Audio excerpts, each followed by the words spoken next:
Muito bem, de volta no Palco Especialidades. Este palco a gente está tratando aqui com instituições, associações, agências de fomento, universidades, startups, empreendedores, empresas de tecnologia e diferentes setores produtivos para apresentar tendências sobre o futuro da indústria no Brasil. A gente está aqui com o Gilberto Lima Júnior, que é o nosso parceiraço, aqui ele tem passeado por todos os palcos, levando da sua expertise, mas também conversando com outros especialistas, falando deste mundo, tecnologia, indústria, mas sem deixar o lado humano de lado, né, Gilberto? Porque, de fato, emplacar a tecnologia com investimento é fácil, mas o ser humano precisa estar também em primeiro lugar.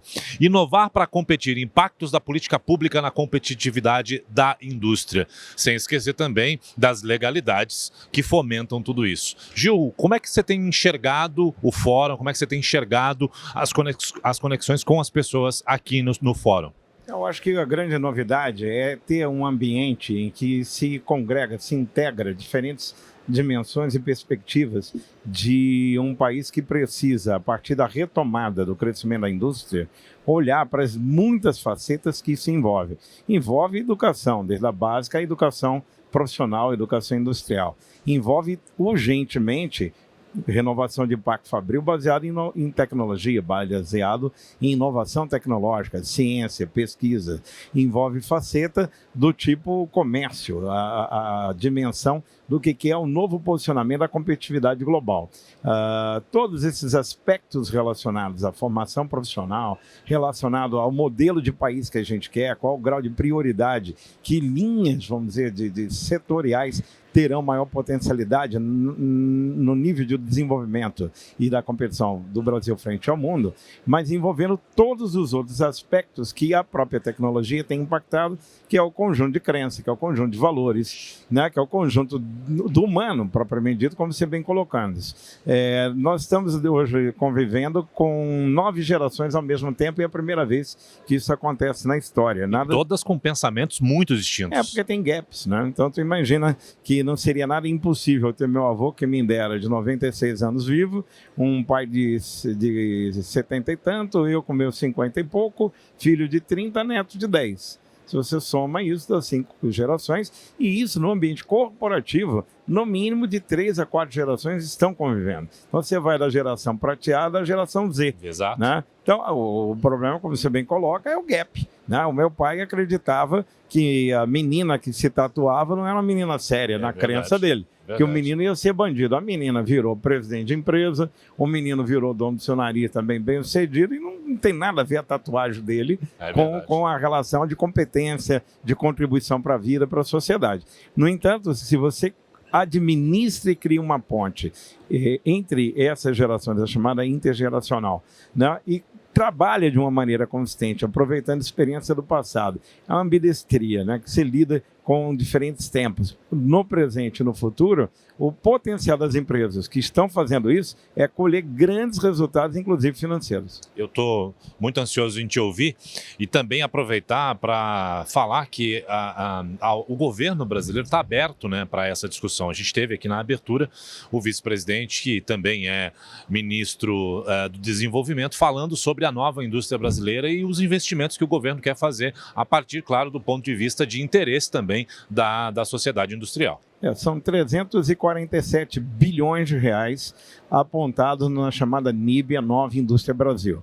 Grande questão é você sair de um longo período, no mínimo nos últimos 12 anos, de atraso. O mundo não parou. É verdade. O mundo não ficou esperando o Brasil resolver os seus problemas de polarização, de papo furado de partidos de um lado e do outro. Né? Ninguém espera, porque a evolução, ainda mais tecnológica, ela empurra os acontecimentos. Então, com base nisso, nós temos que correr e muito para recuperar o tempo perdido. Essa recuperação do tempo perdido implica em eficiência, porque não é correr por correr. Não é aplicar 340 bilhões ou 1 trilhão. É o que investir, quanto investir, como, aonde, com que resultado esperado, preparando para que o resultado venha de uma maneira mais eficiente, fazendo como. Né? Então, é essa a grande discussão. Nós tivemos aqui o vice-presidente da República e ministro, como você colocou, Geraldo Alckmin. Tivemos aqui, em nome da CNI também, o que é muito importante da Mi Expo, demonstrar para o mercado, né? De que não só a política pública está olhando para o MEXPO como esse ambiente de debate, como esse ambiente de discussão, mas tem também uma Confederação Nacional da Indústria que é representada pelo seu diretor-geral do Senai, que dá com isso também a demonstração de que sim, é através de um nível de discussão qualificado como esse, de uma integração de grandes cabeças a partir da visão da indústria, que nós vamos poder fazer com que essa nova indústria Brasil não seja mais um projeto de governo, mas de Estado, que a gente tenha perenidade, que a gente possa, de fato, criar, vamos dizer, pavimentar, galvanizar os caminhos para uma prosperidade que o Brasil merece, né? Muito obrigado, Gilberto. Fica à vontade, o tempo é seu. Obrigado, querido. Vamos lá. Bom, então, gratidão a todos que estão aqui. Muito obrigado, inclusive aqueles que, porventura, né, devem acompanhar isso no nível virtual. E dizer que esse tema ele é um tema muito caro para mim. Eu tive uma experiência riquíssima ao longo da minha trajetória empreendedora, entre elas, pelo maior tempo vivido no setor produtivo, no setor privado, e também, em algum momento da minha vida, eu assumi a política pública de TI e Telecom de todo o Brasil, ajudando na fundação da ABDI. A ABDI, que também apoia esse evento, a Agência Brasileira de Desenvolvimento Industrial. Quando ela nasce, nós estávamos lá no seu nascedouro e fizemos, pelo menos na minha responsabilidade, a ABDI atua em vários setores do segmento industrial, mas eu fui cuidar, então, de fazer com que a temática da microeletrônica, da telecomunicações, que é do software, dos provedores de internet, todo o universo envolvendo TICs, como a gente chama, pudesse ser melhor estruturado, qualificado e organizado. E lá eu pude ver que grande dificuldade, às vezes, que o país enfrenta, não é da sua baixa competitividade, porque em alguns casos é esse mesmo problema, mas é sobretudo a falta de articulação, a falta de estruturação. Quando você tem um sombreamento muito grande entre entes de governo, né, que se mostram dispostos, animados para fazerem as coisas, mas às vezes são redundância, muita gente fazendo a mesma coisa, perdendo eficiência com isso, mas quando a gente olha para o setor também privado, você tem uma representatividade, mesmo nas associações industriais, às vezes de racha, né, mais de um sindicato, mais de uma associação para o mesmo tema, e isso tudo perde muito na articulação, que dirá a articulação empresa-governo, que dirá a articulação empresa-academia, né? Então, eu pude ver isso, pude entender, e posso dizer que esse tema Inovar para Competir, sobre os impactos que uma política pública causa na competitividade da indústria, sobretudo a política pública de inovação, estar aqui com vocês e falar disso, para mim, é bem tranquilo. Queria trazer um primeiro elemento, que eu acho que é fundamental, que é o entendimento do que é competitividade global, né? Se a gente analisa, o Brasil sempre esteve sofrendo um nível de competitividade muito dura em virtude de um modelo em que, exemplificado aqui por um sanduíche, né, nós tivemos uma boa parte do tempo pressionado pela banda do pão de cima, né, que nós poderíamos chamar aí as economias altamente sofisticadas, altamente evoluídas, com bilhões, trilhões de investimento em pesquisa, desenvolvimento, inovação, uma capacidade de investimento absurda para fazer uma ideia virar uma patente aplicada, né, virar produto, virar serviço, competitividade, então, da banda do pão de cima, que são essas em economias altamente evoluídas do primeiro mundo, assim chamado. E, por outro lado, a concorrência que o Brasil sempre sofre há muitas décadas, que é a banda do pão de baixo, né? E quem é essa banda do pão de baixo? Vem a ser os países que conseguiram ter como diferencial competitivo dos seus negócios industriais o segmento de baixos salários, né? Baixos encargos, poucos direitos, sobretudo no exemplo asiático, em que a construção da indústria, o poder competitivo da indústria asiática se deu em cima de salários e encargos muito baixos, cenário esse que vem mudando cada vez mais com a agregação de valor de produto que, a exemplo da China, né, eles já alcançaram, mas eu diria todo o sudeste asiático, né, e que já não estão tão baratos assim na mão de obra ou nos encargos, mas ainda assim, comparativamente ao que nós vivemos no Brasil, nós temos ainda essa pressão da banda do pão de baixo de economias e escalas. Ora, como é que faz então para diminuir o gap entre você viver uma concorrência de países brutalmente endinheirados, né, e muito inteligentes no direcionamento do recurso, né, para países que têm numa política de baixos encargos, né, baixos impostos, inclusive, né, o seu grau de competitividade. Como é que você atacha esse sanduíche, né, põe ele numa chapa competitiva para que esse gap, essa distância diminua e a gente consiga fazer jus de alguma maneira, pelo menos em alguns setores da nossa vocação, né, um diferencial de sobrevivência da sociedade brasileira. Afinal, precisa gerar emprego, precisa gerar bem-estar social, tem uma previdência aí maluca, tem uma estrutura tributária louca e a gente tem que dar conta disso tudo com o que tem, né? O único, absolutamente exclusivo caminho, na nossa visão, além dos deveres de casa de uma agenda vermelha, reforma tributária, reforma trabalhista, reforma administrativa, é, sem dúvida, através do caminho da inovação. É o inovar para competir, que eu trago como tema central dessa nossa palestra, né? E porque inovar é meio óbvio para qualquer segmento, né? Mas criar novos produtos e serviços, a inovação proporciona isso, a melhora de processo. Então, muita gente acha que inovação é mera tecnologia, mas às vezes você melhora um processo, você melhora a competitividade da empresa, adotar novas tecnologias, porque se você inova, você vai ter que pesquisar, vai ter que ir atrás de diferenciais para a forma como você produz, então você acaba gerando tecnologias novas dentro do seu ambiente corporativo e transformação da própria cultura organizacional, sobretudo se você criar um ambiente propício a esse lúdico, se você criar um ambiente propício a esse processo contributivo, fértil para a inovação, né? Inovação não é um departamento, não é um setor da empresa que você cria e acha, pronto, agora nós temos o chefe de inovação, o mundo será outro. Não funciona assim, né? Você tem que ter um ambiente onde uma pessoa dos mais humildes lá, que é terceirizada às vezes, possa dar uma opinião, ser ouvida e às vezes essa opinião fez a diferença, né? Existe um caso muito interessante da Colgate, que os grandes executivos estavam 2, 3 dias fechados em workshop com grandes big consultings, né, as consultorias milionárias, querendo chegar a uma conclusão como é que poderiam vender mais pasta de dente sem aumentar o custo de produção. E 2, 3 dias depois de não chegar a conclusão alguma, né, a senhora do cafezinho se encheu de coragem, chamou, não foi ouvida, chamou pela 3ª vez lá o executivo que coordenava e ela falou, eu queria dar uma sugestão.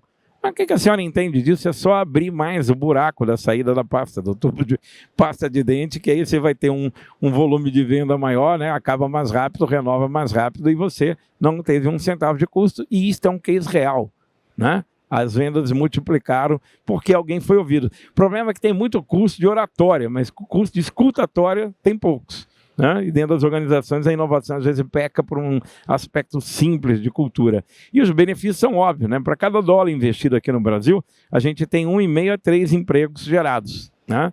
E também você tem mais ou menos essa proporção, a cada dólar investido, mais ou menos o equivalente a 1,5 a 3 de tributos gerados. Então, o impacto que a inovação causa em competitividade e eficiência é mesmo de melhor geração de resultado para a empresa e, por conseguinte, emprego e, por conseguinte, tributo.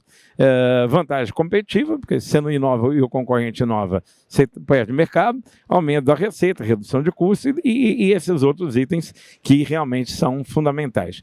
Ocorre que nós estamos olhando para o mundo e estamos agora com um agravante, quer dizer, nesse momento que o Brasil tenta recuperar o tempo perdido, né, com 348 bilhões praticamente de investimento na nova indústria Brasil, né, e ficamos aí parados, guerreando, dividindo o país, berrando por causa de política, tudo é parte, tudo é útil, mas o mundo não esperou a gente, né? Como eu disse ainda há pouco para o Anderson aqui. Pelo contrário, o mundo avançou, mas o mundo também complicou um pouco mais. Então você tem movimentos na geopolítica global que levam, por exemplo, sobretudo depois da pandemia, a um estado de realidade diferente do que nós sempre vivemos. Então, nós, quando tivemos pandemia, nós tivemos a vergonha de ter que importar luva, ter que importar máscara. Então, nosso parque industrial não teve capacidade de atender uma demanda de urgência, mas nós, por outro lado, nas universidades, geramos respiradores, né? A própria indústria têxtil acabou também por ter que reagir e gerar o seu próprio resultado. Dentro do foco geopolítico entram as mudanças. Nós estamos olhando, por exemplo, a questão da transferência da hegemonia global de poder do Atlântico para o Pacífico, e isso é inegável, né? Se a gente fala em computação quântica, os asiáticos dominam. Você fala em 6G, os asiáticos dominam. Fala então em mobilidade urbana, transação financeira, inteligência artificial, todos os grandes segmentos. A corrida espacial realmente é impressionante. Energia, que é o grande tema de poder do mundo, né? Se a gente fala em fusão nuclear, que com o tempo vocês vão muito ouvir falar disso, quem domina isso hoje melhor que ninguém é a Ásia e depois vem a Alemanha, os tradicionais países. Então a gente tem que olhar, sim, ao pensar em competitividade, olhar para o que está acontecendo no movimento da transferência da hegemonia global de poder de um lugar para outro, porque a cultura com a qual nós vamos ter que lidar é muito diferente com aquela com quem nós sempre tivemos muito mais próximos, muito mais relacionados. E todas as questões de guerra, né, gasto com defesa, tudo implica em uma redefinição de olhar, em uma redefinição de entendimento de que prioridades o Brasil tem. Pandemia trouxe uma outra questão. Nós agora temos que falar em uma produção local, né? As chamadas cadeias globais de valor exigiam que, de alguma maneira, cada lugar estava muito organizado, produzia uma coisa, o outro agregava valor, distribuía, e nós estamos vendo que não dá mais. As nações não estão dependendo, por exemplo, do chip fabricado lá em Taiwan, né? A China tem que ter autonomia, os Estados Unidos têm que ter autonomia, as fabricações, as indústrias no mundo inteiro estão se tornando locais, porque qualquer outra pandemia que a gente espera não venha, né? Mas se houver, você não pode ficar dependendo da externalidade para subsidiar, abastecer a sua própria sociedade. Então, isso tudo implica em mudança, né? Essa é uma hegemonia entre Estados Unidos e China. E aqui eu queria chamar a atenção, quando a gente fala em competitividade global, para um aspecto muito interessante. O grande think tank, ou seja, os grandes pensadores da mudança, da disrupção tecnológica, encontram-se espalhados aí pelo mundo, mas sobretudo na Singularity University, que é lá na Califórnia, um grande centro, um grande pensamento mesmo de mudança de futuro. E essa gente, quando olha para o Brasil, olha que curiosidade, quem é o Brasil na fila do pão? Né? Quem é o Brasil quando se diz nós estamos olhando para o futuro e entendendo que o Brasil tem o poder, que o Brasil tem a capacidade diferenciada em alguns setores. Quais são esses setores? E aí a Singularity aponta. Sistema financeiro bancário brasileiro é um modelo para o mundo. Seu modelo de automação, seu modelo de transação financeira, a cultura de utilização da tecnologia, do digital, no sistema financeiro brasileiro, posiciona ele na sua automação bancária, por exemplo, como um dos melhores do mundo até hoje. Né? Quando olha, obviamente, para o setor financeiro bancário é isso. Você olha para a agricultura, não tem para ninguém, porque você está falando de 25% a 30% do PIB, né, desse país depende do agro. Nós temos uma capacidade de produzir mais utilizando a mesma área de produção por conta de um enorme investimento de tecnologia que vem desde os idos dos anos lá 70, onde a Embrapa, o Prodecer, né, que gerou num lugar que era desértico, que é o centro-oeste brasileiro, o maior celeiro de grãos do planeta Terra. E atrelado a toda a indústria tecnológica, né, que se organizou ali, também mostrou que o Brasil está aí dando recado. Quando você vai à Flórida, os laranjais todos da Flórida são pertencentes a brasileiros, né? Então, a agroindústria que deriva disso, etc. e tal. Um outro setor que a Singularity olha para o Brasil, além do setor financeiro, além do agro, é a área ambiental, né? E aí, minha gente, bioeconomia é a palavra de ordem. Ora, então, se não dá para fazer tudo, Gilberto, 348 bilhões, vocês estão de brincadeira, porque se você converter esse negócio para euro ou para dólar, isso não pode ser uma política de Estado séria. Eu já ouvi isso e não tiro totalmente a razão, né? Porque nós estamos falando, portanto, em menos de 100 bilhões de dólares para poder fazer com que mais de 80 setores da indústria pudessem decolar e fazer o diferencial que a gente precisa na urgência que a gente precisa. Mas é o que nós temos, né? E aí o tema bioeconomia, ele pode ser o grande movimento de alavancagem das cadeias produtivas industriais do Brasil. Então nós vamos ter que ter foco, nós vamos ter que escolher quais são os segmentos, e a Singularity está dando aqui a dica. Se eu falo em bioeconomia, eu estou falando em economia circular, eu estou falando em economia do hidrogênio, que nós vamos falar um pouco mais adiante. Né? Vem grandes janelas de oportunidades que nós só, se tivermos um mínimo de juízo, soubermos estruturar as cadeias produtivas, a inteligência burocrática, tributária, fiscal, né, que não nos atrapalhe, nós vamos realmente ter capacidade de competitividade e alavancar de vários outros setores da economia aí da indústria brasileira. E, por fim, quando a gente fala que a energia, né, que é um momento de transição energética, nós não temos apenas a questão do hidrogênio, nós temos uma matriz energética muito variada, muito limpa e com potencial de nos trazer a um outro patamar, porque o tema do mundo será a energia e a questão do ambiente climático global, né? Então, vamos adiante. Essa transição eu acabo de falar. Outra transição gigante que está em curso nesse momento é a transição de telecomunicações. Cada vez mais a gente está vendo. Alguém aqui já deve ter visto o filme, aquele primeiro filme do Matrix, né? Matrix, e tinha lá o Neo, né, o bonitão lá. Aliás, um dia um amigo falou assim: rapaz, você é a cara daquele você é a cara daquele sujeito lá do Matrix. Eu falei: para de brincadeira, rapaz. Eu pareço com o cara do Matrix. Eu fiquei todo orgulhoso, né? Achando que era o Neo. Ele falou: não, aquele chinês lá, é o chaveiro lá. Falei: é mais provável, né? Então, o que acontece lá naquele filme Matrix, né? Ele se vê encurralado pelos inimigos, ele dá um comando de voz, baixa automaticamente no cérebro dele lá, né, o manual de Kung Fu, e ele sai lutando lá com todo mundo, né, e se protege lá na luta, né.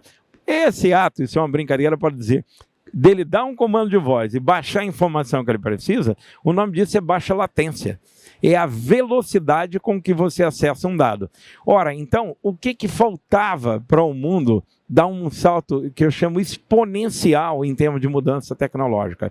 Faltava a capacidade de integrar todos os sensores que existem no mundo, né? Que a gente chama de IoT, né? Que é a internet das coisas, mas o seu carro tem 1.100 sensores, a sua geladeira tem muitas dezenas de sensores, cafeteira e daí por diante, né? Quando você tem um sistema de comunicação capaz de integrar os sensores do mundo, você vai alcançar o que eles estão chamando de singularidade. Ainda há pouco eu conversava com o Souza, o grande empreendedor desse evento, né, da MiExpo, contando para ele o seguinte: se você pegar uma locomotiva movida a 4G, porque vamos lá, né, gente, nós ainda estamos para entrar direito no 5G, não estamos usufruindo dele ainda, né? Mas uma locomotiva movida a 4G, ela levaria do ponto A para o ponto B, de uma cidade para outra, 3 horas e meia, vamos imaginar. Se você coloca 6G, motor 6G nessa locomotiva, ela reduziria de 3 horas e meia, pasmem, para apenas 7 minutos. Isso é o que vai ser a diferença entre o atual 4G para o 6G, que está muito avançado, inclusive na China, né? Nós vamos ter uma velocidade. O que vai viabilizar isso? Vai viabilizar, por exemplo, carros autônomos, que ainda você não vê circulando por aí, porque o risco de acidente ainda é muito grande.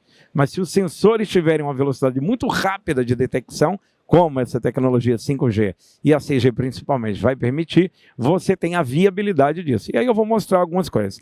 Nós estamos indo também para uma nova internet. A internet surgiu nos anos 90, né? Ela foi a Web 1.0, ela era livre, ela era descentralizada, mas ela era assim bem atrasada, a visão de hoje. Quem aqui não lembra da rede dial-up? Você que está nos assistindo, né? Era lá para poder conectar uma internet antigamente, né? Mas você tinha condições apenas de acessar hiperlink e hipertexto, né? Então, no lugar de ter a Barça, de ter a Britânica, de ter enciclopédias que você tinha que ir para estudar para um concurso, para uma prova, agora você podia abrir uma tela e pesquisar alguma coisa clicando num link. Um avanço revolucionário para a humanidade. Os anos 2000 chegaram e com eles a grande novidade, que foi a Web 2.0, e essa web passou, então, a ter uma diferença, que foi a interação. Nós passamos a ter o quê? Redes sociais, né? Então, as redes sociais surgiram. Essas redes sociais surgiram e nos permitiam ter Facebook, Instagram, WhatsApp, né? Uma série delas, e revolucionou de novo a humanidade, porque, afinal de contas, agora eu não precisava ter um movimento passivo só de clicar num link. Agora eu poderia conversar com alguém do outro lado, fazer negócio do outro lado. Então, WhatsApp, Zoom, Telegram, qualquer coisa que possa ter surgido vem por conta de uma nova tecnologia. Ela tem um problema, e sério, né? Ela tem um problema muito sério, é que ela é proprietária. E sendo proprietária, os donos dela têm que fazer ela render grana, dinheiro, bolso.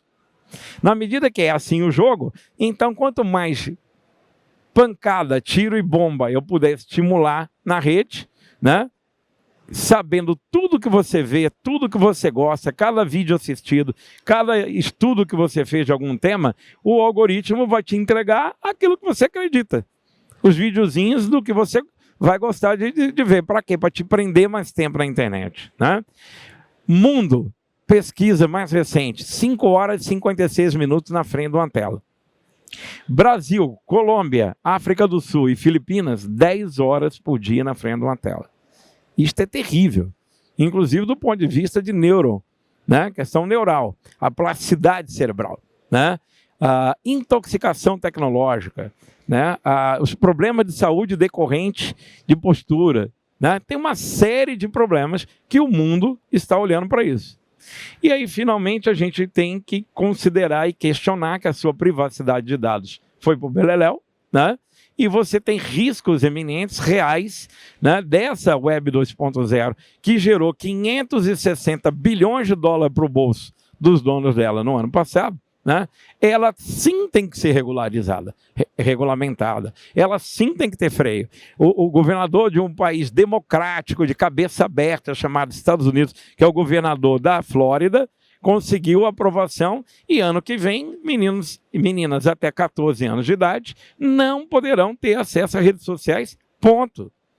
Porque estudaram o tamanho do prejuízo neural. A Finlândia está voltando com os livros de papel. Então nem tudo é festa na tecnologia. É urgente que nós tenhamos a capacidade de perceber o que queremos, para onde estamos indo e como queremos chegar. Com que resultado?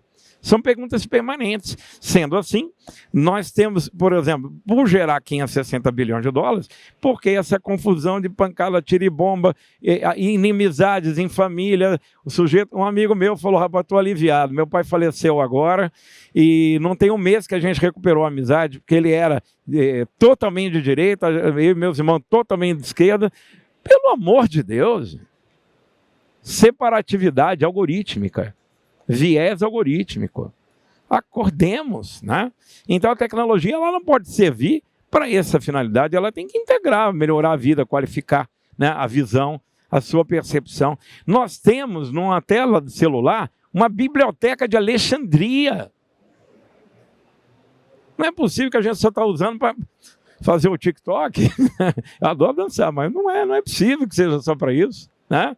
E, finalmente, a Web 3.0 vem aí numa grande revolução. Né? Uma grande revolução está chegando, que é a Web 3.0. Eu, por exemplo, navego já há muito tempo, né, sem ver propaganda. Eu uso um navegador Web 3.0. Não tem videozinho, imagem, propaganda, banner, não tem nada disso. O navegador que eu uso, se eu quiser ver, ele me paga para ver. A Web 3.0 vai colocar de volta o controle na mão de quem usa a internet. Aliás, só uma observação. Nessa história de internet proprietária, Web 2.0, me dá agonia, porque esse é o único setor, Souza, é o único setor que o cliente é chamado de usuário. Usuário é o nome que se dá para droga. Esse ópio digital que está viciando de dopamina você na hora que você recebe só o que você quer. Aí você fica feliz. Mas se alguém pensa ao contrário e também na dopamina recebe com uma opinião ideológica completamente diferente, né, ele também fica contente. Na hora que as duas partes se encontram, vai dar pau, gente. Não tem como. Isso é humano, né? A discordância vai levar a uma separatividade. Está na hora da gente olhar para um humanismo digital, né? A colonização, ela hoje é moderna e as caravelas agora são telas. Então chega, né? Olha que loucura que nós temos que estar ligado com o nosso agro aqui. As food techs, ou as big techs, né, de alimentos processados, enfim, elas estão a revolucionar o mercado, né, porque geraram tecnologias novas na área de alimentos, né? E então só o mercado global de proteínas, eles devem agregar 290 bilhões de dólares, e esse mercado de proteínas alternativas deve chegar a esse número até 2035, segundo a Boston Consulting Group, né? O que eu estou falando aqui? É muito simples. Há uma defesa do movimento Just Food, e o Brasil que acorde, e não tem um político debatendo seriamente isso, entra a campanha eleitoral, sai a campanha eleitoral, ninguém pensa de maneira estratégica. Mas o que está acontecendo no mundo? Há um discurso pelo fim da indústria frigorífica. Fim. Você pega o Joaquim Fênix, na hora que ele ganha lá o Oscar do filme Coringa, ele faz um discurso dizendo: a destruição do planeta vem da indústria pecuária. E os argumentos são terrivelmente fortes, reais. Quando ele fala dos milhões de toneladas de dejetos jogados nos lençóis freáticos, quando ele fala de que o processo de industrialização pecuária, ele gasta para cada quilo de carne 10 mil litros d'água. Nós seremos, em 2050, nós seremos 9 bilhões, né, quase 10 bilhões de habitantes, não vai ter água para todo mundo. Então os argumentos são muito fortes. O que se criou? Criou algo como isso aqui, ó, que é a carne reproduzida em laboratório. Não é sintética do ponto de vista artificial. Pega-se moléculas do frango, moléculas da galinha ali, e se reproduzem milhões de partes dela sem um único abatedouro, um único frigorífico, um único extensionismo de criação de cabeça de gado. E muita gente fala, isso não vai pegar nunca. Eu me lembro quando eu falava dentro das federações de agricultura, que vinha por aí, isso eu já falava 8 anos atrás, uma era em que o hambúrguer ia ser de planta. E a turma ria da minha cara, né? Te embora daqui, né? Quem é que vai comer essa porcaria, né? Textura, sabor, cor. Eu tenho dentro da minha geladeira em casa frango, linguiça, hambúrguer de tudo quanto é tipo, mortadela, tudo de planta. Idêntico, textura, cheiro, sabor. Por quê? Porque não é sustentável. Aí hoje em dia, o que você vê? Marfrig, todas, Friboi, todas, Sadia, todo mundo tem a opção. Então, a sintética, não duvidem, isso vai impactar a cadeia industrial brasileira? Pra caramba. O agro, do ponto de vista pecuário, pra caramba. Então, a gente tem que olhar que inovação impacta em competitividade a todo tempo. Olha esse leite aqui, ó, Not Milk, aí ele já tem hoje Not Burger, Not Mayo, que é maionese. Isso é uma empresinha que é uma salinha em Santiago do Chile.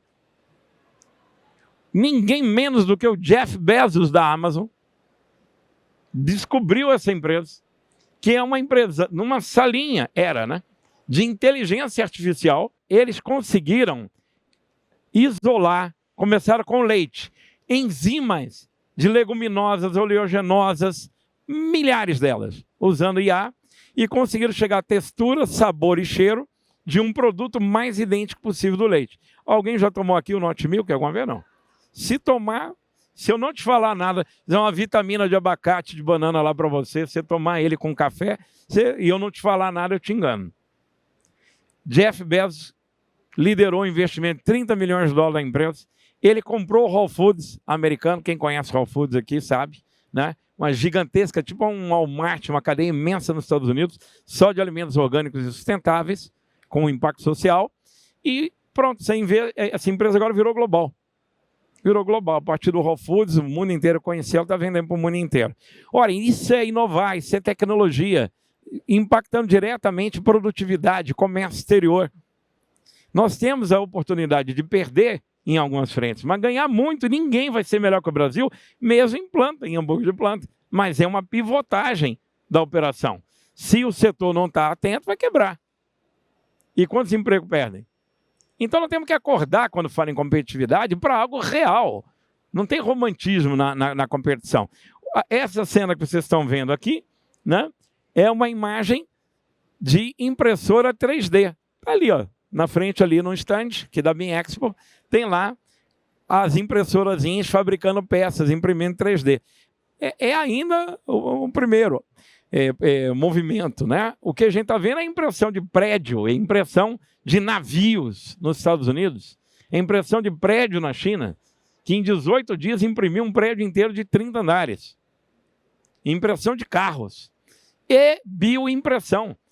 As antigas impressoras HP, aquelas, né, que tinham lá o cartucho vermelho, preto, né, azul, sei lá o quê, agora é célula, é enzima, é proteína. E aí o grande mercado industrial que se criou, e o Brasil ainda não está nele, né, é de bioimpressão, porque estamos imprimindo órgãos. Eu fui no Centro de Tecnologia em Salvador, que eu fiquei impressionado, lá na Bahia, né? Da impressão de órgão, impressão de pele. Porque, afinal de contas, é uma necessidade humana. No caso da pele, você evita fazer teste da indústria química, por exemplo, em bichinhos, ou no ser humano. Então, tudo isso são oportunidades. E ainda para falar da grande mudança no setor do agro aqui, olha essa foto aqui.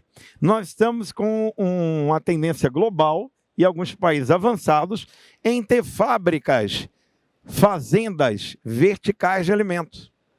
Tudo baseado em inteligência artificial, tudo baseado em sensores, em que é possível você controlar temperatura, umidade, pressão, meios robóticos IA, para poder garantir produção. Sabe qual é o tamanho da diferença da produção de alimentos? Hoje, no campo, dependendo de chuva ou de sol, e todos os problemas de praga e etc e tal, ou aqui 100% controlado, 250 vezes mais alimento por metro quadrado. Isso impacta um negócio do Brasil, que é o agro? Impacta. E se os países começarem a investir? E se a gente levasse para as favelas, para as comunidades, pequenas plantas de fazenda vertical para poder produzir para merenda escolar? Não seria incrível? Vamos lá, gente. E aí vão outras questões tecnológicas que vêm por aí. Graças ao tal do 5G, do 6G, a realidade está ficando aumentada, né? A realidade está ficando cada vez mais virtual.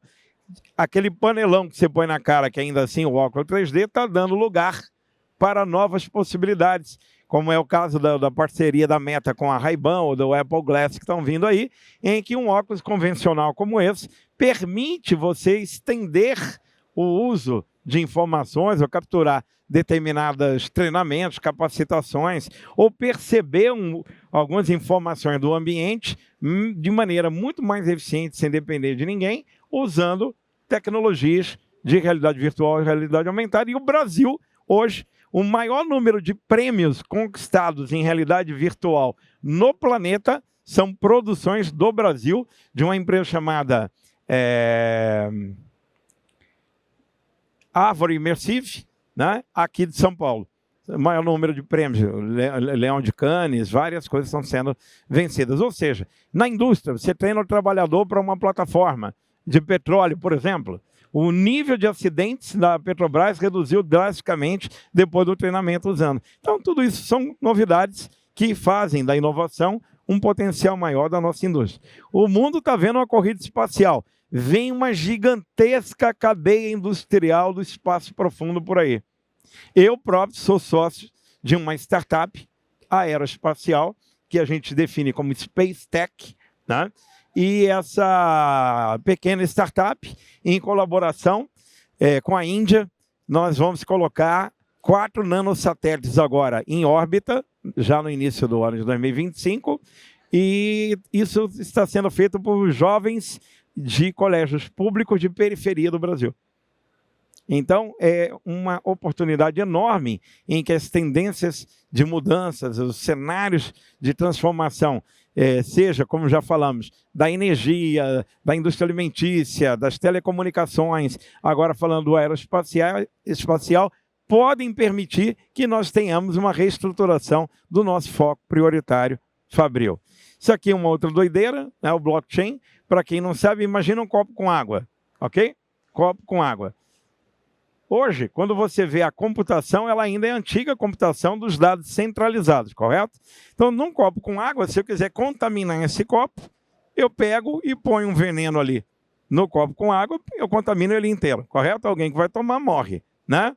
Agora, imagina se este alguém que quisesse contaminar o conteúdo desse copo de água, tivesse que enfrentar a situação de que cada gota desse copo estivesse num copo separado. O mesmo conteúdo aqui de 300 ml estaria em milhares de copos separados, correto? Ora, se está em milhares de copos separados, a probabilidade de eu conseguir contaminar seria quase impossível, concorda? O nome disso é blockchain. E aonde está o blockchain? Está aí há 14 anos as criptomoedas.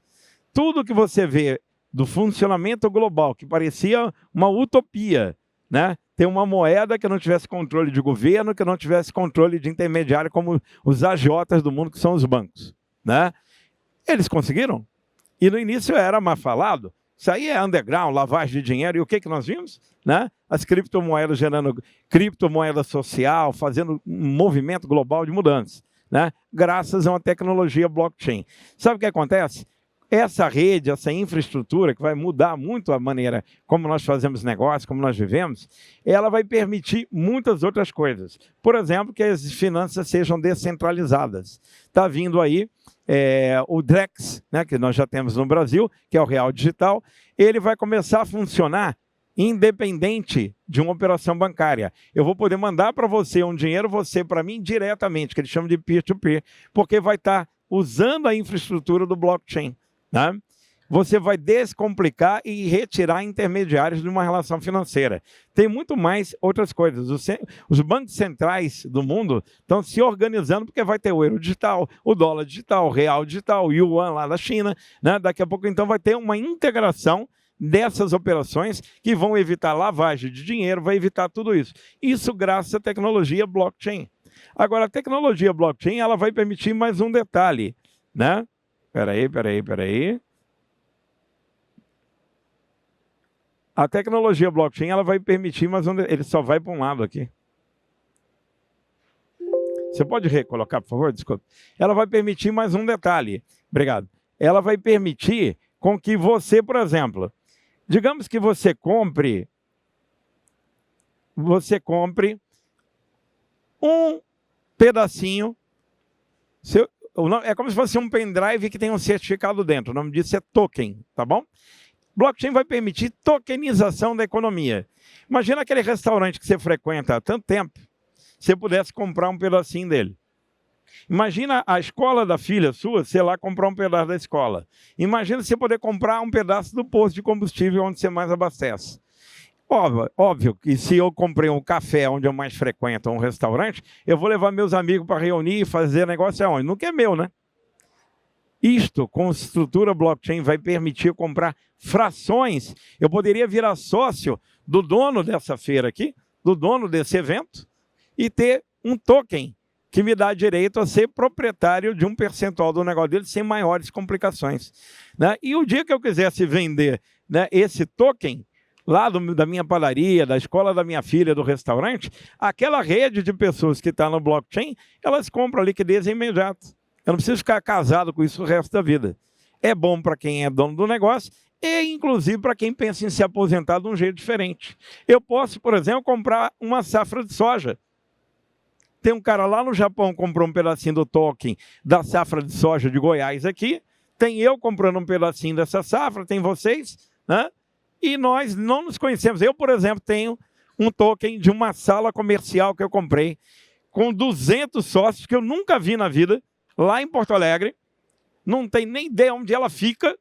Eu comprei esse token e toda vez, eu comprei para testar, toda vez há 2 anos que o inquilino paga o aluguel, entra ali no blockchain da minha carteirinha digital, a minha fração. Se eu tenho 1% da sala, entra 1. Se eu tenho 30%, entra 30%. Olha que coisa magnífica está vindo por aí, com a mudança do modelo, do padrão de transação financeira global, começando pelo Brasil como o país mais expoente, né? Então, o DeFi, os bancos centrais. Isso aqui é uma revolução cada vez maior, que chama Internet of Things, ou Internet das Coisas. Como eu falei, você tem 1.100 sensores no teu carro. Isso aqui é sensor, correto? E eu falei, o dia que isso tudo estiver integrado, o mundo é outro. Tem alguém de Minas Gerais aí, não? Lá em Minas Gerais, o Internet das Coisas, né? Internet of Things, a gente brinca, chama Internet dos trem, né? Né? Internet of Trains. Mas é realmente a possibilidade de algo como isso aqui, ó. Imagina que eu estou com 5G, com 6G instalado, com os IoTs funcionando. Concorda que eu posso agora não precisar ir no supermercado ou ir numa feira, porque a feira vem na minha porta num carro autônomo? Sim ou não? Isso muda o negócio do varejo? Muda. Concorda que eu poderia ter aqui moda praia? E as meninas num programa Verão Sem Canga, né? Poder chegar ali, né, na sua porta, o biquíni, uma vitrine de realidade aumentada onde ela já simula, ela vê o modelo, ela adquire. Com a íris do olho já debitou no cartão dela. O nome disso é mobilidade urbana, é mudança no varejo, baseado em quê? Baseado em inteligência artificial, em IoT, baseado em telecomunicações. É para aí onde está indo o mundo. Poderia ser farmácia? Poderia. Isso muda o modelo de negócio da farmácia? Muda, pô. Se a rede de farmácia não tiver um desses, se tiver um concorrente que invista só nisso, não vai ter custo de loja, não é verdade? Funcionário, aquela coisa toda, e vai poder oferecer o medicamento, ou o shampoo, o cosmético, o que for, na porta da pessoa. Então, nós temos que estar atentos pelas oportunidades do inovar para competir. Competir é prestar atenção. Isso aí é uma tendência, né? Até 2026 nós vamos ver uma grande escala nos carros autônomos, por causa do 6G. Brasil, a Embraer, inclusive está homenageando o Ayrton Senna, né? Lançou o seu carro voador. Tem uma fila, inclusive um amigo meu é um dos compradores aí, está na fila, porque não vai ter carro para todo mundo, mas olha que coisa interessante, o BNDES acaba de aportar 500 milhões para fazer com que a corrida dos carros voadores no mundo, o mundo do Jetson chegou, né? Quem estava cobrando, mas cadê o Jetson? Chegou, né? Então ele é um custo infinitamente menor do que um helicóptero, né? Todos os sistemas de drones já estão disciplinando a questão de vias aéreas, né? Sistemas de segurança, essa coisa toda. E a Embraer, a nossa Embraer aqui em São Paulo, vai ter finalmente então a sua linha de produção, né? A previsão da Singularity University é que drone era brinquedo quando lá no instituto que eu sou presidente, que é o Instituto Iluminante de Inovação Tecnológica, lá em Brasília, a gente falava sobre isso, trazendo grandes especialistas, todo mundo achava que era brinquedo. Drone está sendo usado em defesa, estão vendo a guerra. Está sendo usado em agricultura há muito tempo. Está sendo usado em real estate, pelo setor imobiliário, né? Isso aqui é mercado. E eu descobri que tem empresas aqui em São Paulo já com custo competitivo com relação a qualquer fabricante internacional. Eu sou voluntário da Cruz Vermelha Brasileira, né? Eu sou secretário de articulação nacional da Cruz Vermelha e nós estamos estudando o transporte de desfibrilador para um acidente no meio de um trânsito, ou com a Fiocruz, a possibilidade de uso de transporte de insumos biológicos e, quem sabe, daqui a pouco, de órgãos, né? Vamos conseguir alcançar esse estágio. Isso melhora a vida humana, melhora a vida da sociedade, gera a indústria de drone, gera serviços, gera economia, gera emprego. Mas quais são as profissões do futuro? Essa aqui é uma delas, é o operador de drone. É usado também na área do cinema, na área do audiovisual, né? Então, nós temos que olhar para as tendências sem medo delas. Dizer, mas como é que eu adapto isso para o meu negócio? Eu crio um negócio novo a partir do que eu já tenho, usando novos movimentos tecnológicos, né?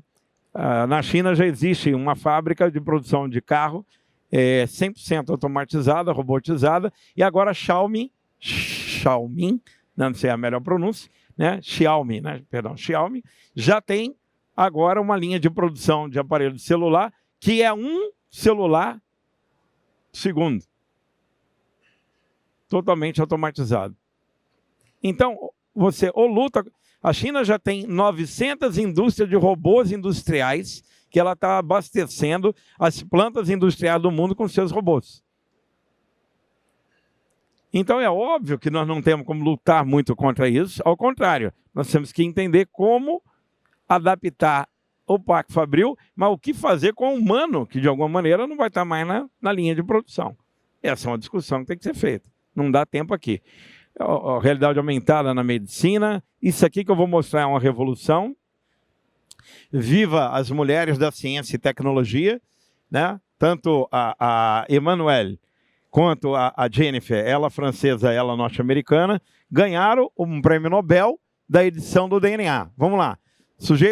A pessoa está lá 30 anos numa cama sem andar por conta de uma deficiência num pedacinho do seu DNA.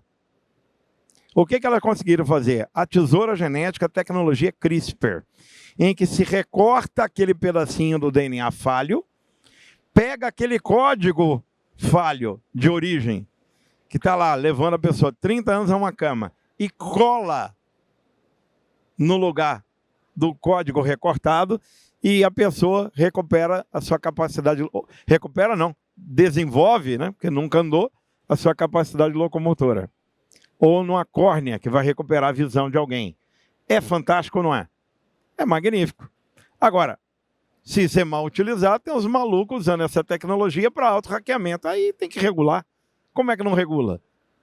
Se gerar um desequilíbrio no animal, vai brincar de... Quer uma orelha na cabeça do porco. Aí vira... Você tem que ter ordem, tem que ter ética, né? Isso aqui é uma tendência incrível da computação quântica. Não dá tempo de explicar, mas nós estamos indo para a biocomputação, que é o uso de neurônios no processamento de dados infinitamente maior do que os próprios computadores, do que um chip, por exemplo. A inteligência artificial está mais do que batida. Só para vocês terem uma ideia, o ChatGPT em 2022, quando foi lançado, ele não dava conta de atender a capacidade de processamento de mais do que 4.000 tokens, vai pular no ano de 2040, né? Menos de 20 anos depois, para trilhões de tokens.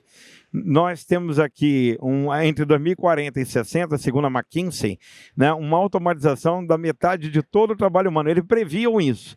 Depois que ele lançou o ChatGPT, eles reduziram em 10 anos essa previsão. Ou seja, nós teremos metade de todo o trabalho humano sendo feito por inteligência artificial entre 2030 e 2050. Como é que ficam os empregos? Como é que vamos estar? Quais são os setores mais atingidos? Quem está levando a sério essa discussão? Que impacto tem do ponto de vista da economia, da produção, da competitividade? Quem está olhando para isso? Né? Nós precisamos ir adiante. Só alguns dados curiosos que eu agradeço o pessoal da Inoway, né? Eles criaram um painel de dados. E olha que interessante. No painel deles, eles foram analisar, tem lá 1.800.000 empresas da indústria, 13 milhões de colaboradores, né? Mas eles fizeram uma amostragem com 36 indústrias, 3.800 respondentes, de 20 microsegmentos. Quando ele pergunta o seguinte, apenas sobre o setor industrial, quantos utilizam dados de maneira estratégica, como ativos intangíveis, não pode existir uma farmácia hoje sem ciência de dados, gente. Quanto mais uma empresa qualquer, de porte qualquer, de indústria muito menos, né? Quando ele perguntaram quem usa ciência de dados, apenas 11%. Então tem tudo por fazer. Quando ele perguntaram sobre o fortalecimento da capacidade industrial e o quanto a capacidade de inovação integra a cultura da empresa para que isso aconteça, só 58% disseram que inovação é aplicada para integrar a cultura da empresa para melhorar a sua competitividade, né? 78% não adotam inovação aberta, olha, tudo por fazer então, não é? E não aceleram projetos. E, finalmente, 68% precisam revisar os seus modelos de negócio para explorar novos horizontes, né? Esse pessoal da Inoway está aqui, quem quiser pegar o contato com eles, né? E eu vou só indo para o caminho final aqui. O Brasil teve uma grande migração de cérebros, né? Nós tivemos no período de 2014 a 2022, segundo o CNPq, uma migração assustadora. No momento que estamos falando da urgência de inovação e tecnologia, né? A falta de investimento em pesquisa e desenvolvimento gerou corte de recursos. Nós tivemos a perda de 6.700 cérebros que foram para o Canadá, foram para os Estados Unidos. Parece pouquinho, mas quando você fala em gente que causa grande impacto na ciência e na tecnologia, é muita gente, né? E nós tivemos o congelamento por 9 anos das bolsas, né? Daí os motivos, para não atrasar muito. A Nova Indústria Brasil trabalha esses pilares, né? Para não ficar muito longo, mas a gente está trabalhando em cima de segurança alimentar, nutricional e energética, a questão da saúde, que é urgente, o complexo industrial, infraestrutura, obviamente, né? Saneamento, moradia, tudo isso, para a integração produtiva do Brasil, a transformação também digital, e aí vocês viram que poucos estão investindo em inovação, o gigantesco setor de oportunidade é bioeconomia, descarbonização, e, finalmente, a questão de defesa de soberania nacional. É isso, vem aí uma revolução silenciosa, bioeconomia, economia compartilhada, o hidrogênio verde, voltar aqui que alguém, sem querer eu andei, mas vamos lá, hidrogênio verde. A Europa investiu 2 bilhões de euros agora no Piauí para a produção de hidrogênio verde. Nós temos essa fonte energética agora, o P100 acabou de anunciar no Ceará, um único exemplo dentro de bioeconomia, um único exemplo que coloca o Brasil. Quanto custa essa nova energia, o quilo de hidrogênio verde na Europa? Custa $3,5 para produzir. porque ele não tem fontes naturais como o Brasil tem. Quanto custa no Brasil? Usando hidrelétrica, vento, sol. Quanto custa aqui? R$1,90. $1,90. Então, nossa capacidade comparativa, competitiva é gigantesca, só para contar um item da bioeconomia. Nós vamos movimentar 5 trilhões de dólares nos próximos 10 anos só em economia circular. Então, senhoras e senhores, encerrando aqui e agradecendo profundamente esse convite que foi elaborado pelos organizadores dessa extraordinária iniciativa chamada MiExpo, né, na sua exposição de empresas e nesse riquíssimo fórum prestigiado no início pelo vice-presidente da República, pela Confederação Nacional da Indústria e o Senai, pelo governo de São Paulo, mas também pelo grande empresariado da indústria de vários setores. Eu me sinto realmente honrado de poder contribuir um pouquinho com esse tema inovar para competir. E lembremos sempre, ser humano no centro de tudo, humanismo digital, porque do contrário, PIB cresce, mas FIB, que seria felicidade interna bruta, fica no estacionário ou até reduz. Não vamos permitir isso. Muito obrigado.